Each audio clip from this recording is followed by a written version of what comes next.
Adam Taxin here with my new friend Rabbi Akiva Hall at Chabad of Southern Mississippi in Biloxi. We have a little bit of time before Hanukkah, about 12 nights, I think, 12 days till it starts, but we're getting ready for it now. And the topic of this video is Hanukkah, some things you might not know, and this is not really directed to people who know absolutely nothing about Hanukkah, but people who observe it, Jews and non-Jews who pay attention, and just some more esoteric aspects of the holiday. Rabbi Hall, thank you for joining me here, and what do you got for me? Thank you very much. If you ask your average person, they know about the miracle with the oil. The Hashmonaim, the Maccabees came into the temple, lit the menorah with one flask of oil, and miraculously burned for 8 days until another flask was brought. Everyone knows this story, but many people are not aware that the fact that the Maccabees, a very small group of Jewish fighters, were able to repulse the Greek army from Jerusalem, that in and of itself is a major miracle. We believe God also orchestrated. And these two miracles are actually, the miracle of the oil and the miracle of the victory, are actually alluded to in how you translate the word Hanukkah. So the word Hanukkah literally means dedication. When a person comes into a new home, they make what's called a Hanukkah Sabayis. Or when the temple was dedicated, originally it was the Hanukkah Sabayis. So Hanukkah means dedication because the Maccabees, the Jewish people, rededicated the temple after the Greeks had defiled it. However, the word Hanukkah could also be read as a combination of two separate words. The first three letters of Hanukkah, Ches, Nun, and Vav, spell the word Chanu. Like, for example, the word Menucha. Menucha means to rest or to have serenity. And Chaf, Hey, the last two letters of Hanukkah, are the number 25. So you could read the word Hanukkah this way. Chanu, they rested or had rest on the 25th. You know the 25th day of Kislev is the day Hanukkah begins. But that is the day that the Maccabees, the Jewish soldiers, ceased having the war with the Greeks. So the very name Hanukkah alludes to both of the miracles. The miracle of the oil, they rededicated the temple, Hanukkah, dedication, and Chanu Chaf Hey, they rested on the 25th day of the month of Kislev. Got it. There's also a fascinating custom. If you ask most Jewish people when in Judaism is there a custom to eat dairy foods, to eat milchids, I know nothing about this, by the way, so I'm looking forward to this. Most people will say on Shavuos. That's when we have dairy food. It's a very widespread custom. Even people who aren't familiar with Shavuos know about eating cheesecake. Hanukkah, our sources, our Jewish books tell us there's a widespread custom to eat dairy on Hanukkah. Well, it can't be that widespread if I've never heard of it. It's widespread. Is it a Chabad or no? It's not. It's not a Chabad custom. Okay. It is listed in the Code of Jewish Law. I love cheese too. We love cheese. Yeah. It isn't. It could be maybe an Ashkenazi minhag. I'm not 8 sure days of cheese would be a little tough. Well, I guess it gives you good secular New Year's resolutions about losing weight, but that's not the reason you're getting it. Let me let you go on. So the reason behind this is in the days of the Greek occupation of the land of Israel, there was a woman called Yehudas, or in English Judith, and she came up with a plan to throw the Greek army into disarray. She crossed the line and she was able to infiltrate the Greek camp, and she made her way to the Greek general, perhaps with a mind to seduce him. So she fed him salty cheese until he was very thirsty. She fed him wine. He drank so much he eventually became drunk and fell asleep.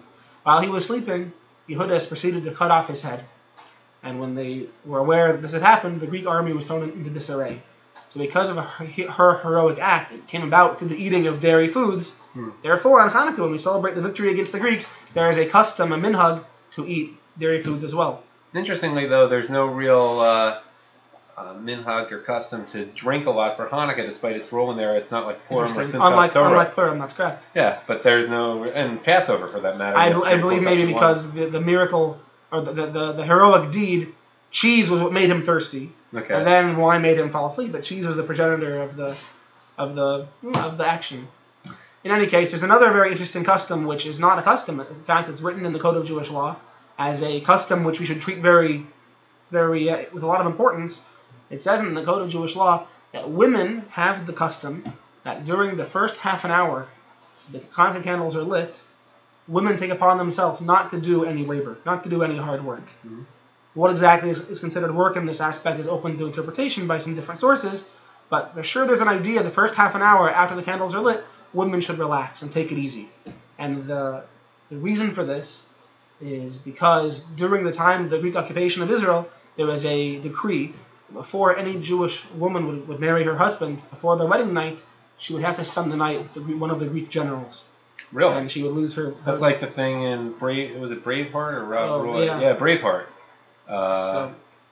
The night before her wedding was spent with the Greek general. Really? Instead of with her husband. Surprised. So because I never heard that before. Absolutely. So because the Jewish women had a much harder experience than the men during this time, the Greek invasion, a special reward, so to speak, was given to Jewish women that they should rest extra on Hanukkah, even though there's no obligation to rest on Hanukkah like other holidays.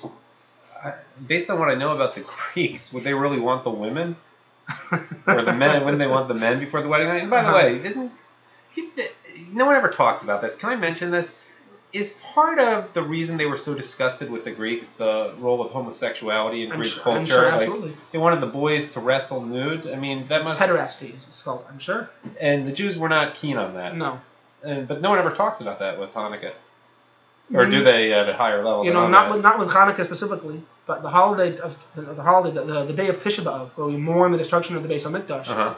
This is actually with the Romans, that many Jewish boys were taken from Jerusalem on a slave ship to Rome to be used as male prostitutes. I did not know And because that the boys knew their fate, they drowned themselves and jumped over the ship instead of being subjected to Roman prostitution. Yeah, and so you see there was a major aversion by the Jewish people to this kind of promiscuous lifestyle, which the Greeks and to a lesser extent the Romans personified. Right. So Very on positive. that uplifting note, let me move to something more seriously uplifting. One of the things Chabad is very much known for is making a big deal about Hanukkah with very public menorah lighting displays. Could you just tell the audience a little bit more about why Chabad does that? I mean, I love it, but people may not know why it is. And two, what you have planned for your very first Hanukkah as the rabbi here in Biloxi. Sure. Well, beginning at the source, the Talmud mentions that because Hanukkah we're celebrating a very special miracle that God performed for the Jewish people, unlike other holidays, there's actually a mitzvah of something called Persume Nisa, which means publicizing the miracle. That's one of the reasons why we light the menorah in a place where people will see the menorah. There's an idea of publicizing the great actions God did for us. So in our generation, the leader of Chabad, the most recent leader, the Lubavitcher Rabbi, he kind of instituted a very public celebration of Hanukkah, which on one hand fulfills this Talmudic idea of publicizing God's miracle, but on the other hand is a way to instill Jewish pride in people and make people, especially this time of year where Jews might feel a little bit out of place, to give Jewish people something to be proud of and to be able to connect with their heritage in a very open way. And what do you have planned for Hanukkah? So, God willing, we are planning on holding a beautiful menorah lighting on December 18th, the fourth night of Hanukkah, Thursday night, at Edgewater Mall, which is the largest mall on the Mississippi Gulf Coast. We're planning on having latkes, donuts, music, the lighting of an 8-foot menorah. It should be a very beautiful event, God willing. So if people need an excuse to come to the southern Mississippi Gulf Coast, there you go. That's right. I can't promise that the weather will be as lovely as it's been during the 2 days or so I've been here, but not guaranteed. But anyhow, happy Hanukkah, and thank you very much for the information. Happy Hanukkah.